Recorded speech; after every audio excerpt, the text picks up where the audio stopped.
All right, so this is a reheated batch of fathead dough, which is mozzarella, cream cheese, and almond flour. Nuked it for 30 seconds or so. I'm going to wrap it here in my parchment paper and roll it out.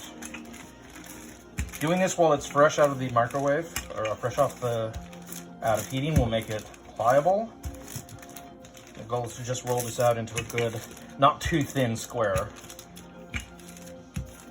And then you can put your fillings and things on it when it gets to the right dimensions. Brilliant. What are you doing, Andrew? We're making a cheese, a sausage, and pepperoni roll here. The base is fathead dough rolled out. The cheese mixture is cheddar, mozzarella, and cream cheese, which I just microwaved for 30 seconds to blend and laid it down. And then the meat mixture is 4 breakfast sausage patties and some pepperoni that was cut into pieces, browned slightly, and then spread on top. So the next step is to attempt to roll it all up here. So I've got this on parchment paper. And I'll try to see if I can make Mary Berry proud of you. Exactly. Well, you are. What kind of dough are you using again? Fathead, which is mozzarella and cream cheese and almond flour. And what inspired this recipe? Do you recall? Not off the top of my head. We were watching some YouTube videos. John from Good Foods. Foodwise, who has this most amazing accent. Had made something similar, right? Then there was the cowboy. Oh, yes. He was most entertaining, even if he took 5 minutes to describe how to get to the point of making deviled eggs. That's true. Oh, this is rolling better than I thought. Oh, it's a little thin. It's okay. Look at maybe that. The paper technique is superior in that case. All right. Ooh, tearing right there at the side butt. All right. And then crimping the ends.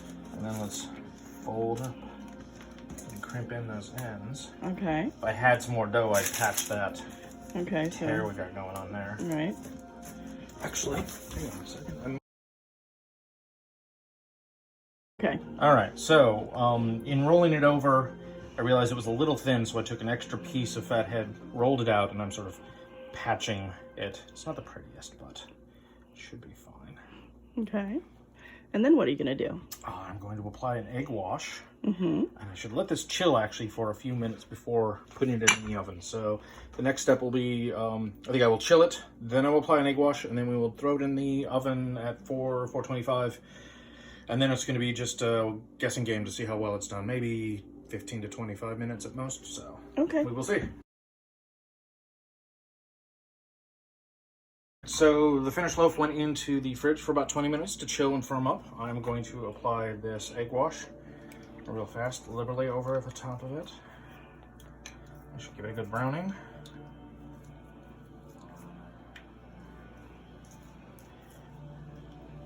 And then some grated Parmesan. It was either this or maybe salt, but we're going to try the Parmesan and make it extra cheesy. Why not? Well, it is Italian, so why not? Yeah. Get a lot of cheese on there. You can always use fresh grated, crusty, but we're, in a pandemic, so we're using what we have. Yep. And last but not least, we will do some purposeful scoring here. Mm-hmm. A, to release any internal pressure, and also to create some decorative look.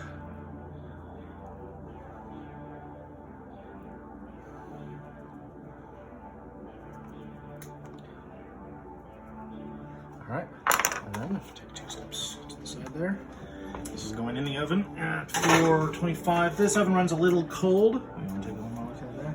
425, and at this point, I think we're just gonna eyeball it. So in 15 minutes, we'll take a look with the thermometer and see how it's doing.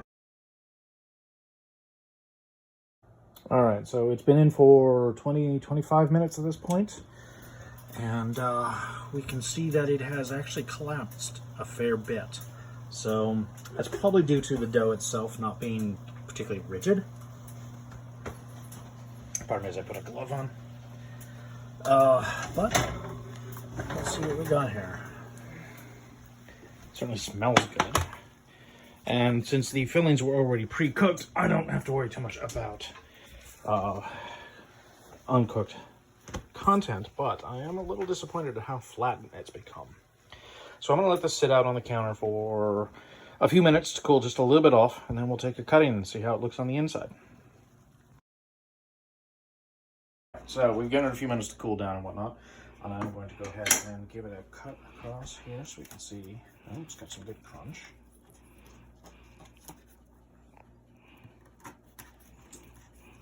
Still quite hot to the touch. Hopefully I'm not damaging the sill pad by using a stab knife on it. Oh, okay.